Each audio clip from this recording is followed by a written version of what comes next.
हमने आज द्वितीय चरण के चुनाव में बढ़ चढ़ कर के भाग लिया। मैं और मेरे साथ हमारे अपनी पूरे संगठन ने पूरी ताकत लगा करके जनता के बीच जागरूकता फैलाने का काम किया, मतदाताओं को निकालने का काम किया और मतदाताओं ने निकल कर के जिस ढंग से भाजपा के प्रति उत्साह दिखाई दिया वो हमारे लिए ऊर्जा का बड़ा एक तरह से केंद्र रहा और हमारी ताकत रही। मैं सबको बधाई देना चाहूँगा।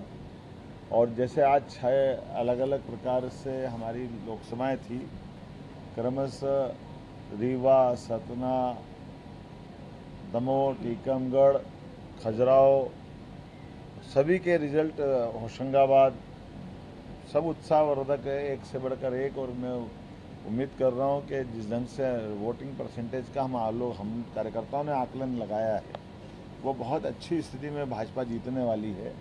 और एक तरह से ये 12 सीटें अभी तक हुई और 12 सीटों का रुझान जो भाजपा के पक्ष में गया, ये हमारा उत्साह बढ़ाने वाला है और एक तरह से नए रिकॉर्ड बनाने वाला है। एक और घटना आज आप सबने देखा होगा कि सुप्रीम कोर्ट ने बड़ा निर्णय किया, ये ईवीएम के माध्यम से होने वाले निर्वाचन को लेकर के सर्वानुमति से फैसला दिया है। ये विपक्ष पे करारा तमाचा है। जिस ढंग से विपक्ष बात करता था वो सारी चीज़ों के लिए हमने सबने देखा है कि जिस ढंग का दौर रहा है कि विपक्ष अपनी हार का ठिकरा कभी चुनाव आयोग पे डालता है, कभी किसी पे डालता है।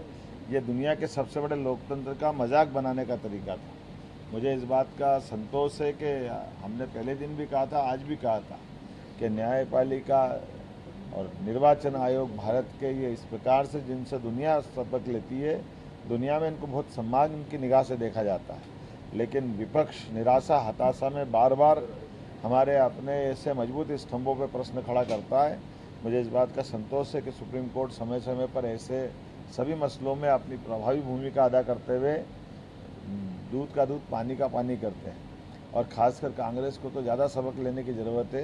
कांग्रेस ने जब देखो तब इसी प्रकार से, जैसे 3 तलाक में सुप्रीम कोर्ट के निर्णय को बदलने का काम किया था, इंदिरा गांधी जी के इलाहाबाद हाई कोर्ट के फैसले को बदलने का काम किया था आपातकाल लगा करके।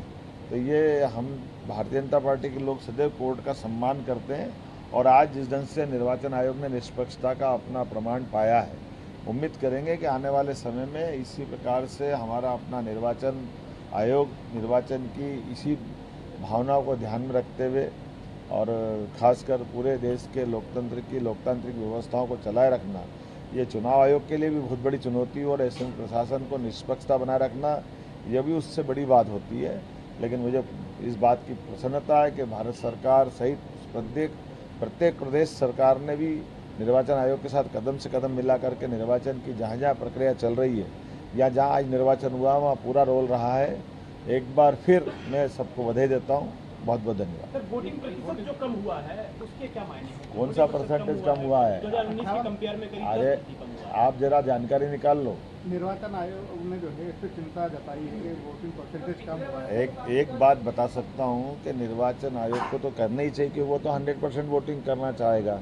हम भी चाहेंगे, निर्वाचन कौन नहीं कराना चाहता।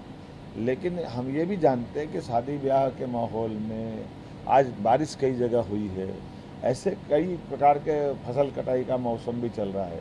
लेकिन उसके बावजूद भी निर्वाचन हुआ, हम उम्मीद करेंगे और आगे होना चाहिए, बढ़ना चाहिए। लेकिन आज जो हुआ है उसकी भी बधाई तो देना पड़ेगी ना।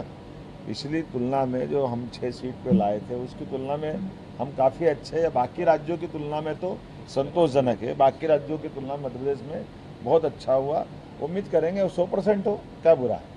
अभी तो हमको क्या परेशानी, आगे कोशिश करेंगे। बहुत ज़्यादा नहीं है, 58% नहीं किसका? नहीं है मध्य प्रदेश में। नहीं, बहुत अच्छा हुआ है। और इससे ज़्यादा अच्छा ये हुआ कि जो परसेंटेज हुआ उसमें भाजपा का 20% से ज़्यादा अंदाज लग रहा है कि कांग्रेस को 20% से ज़्यादा पीछे छोड़ रहा हूँ।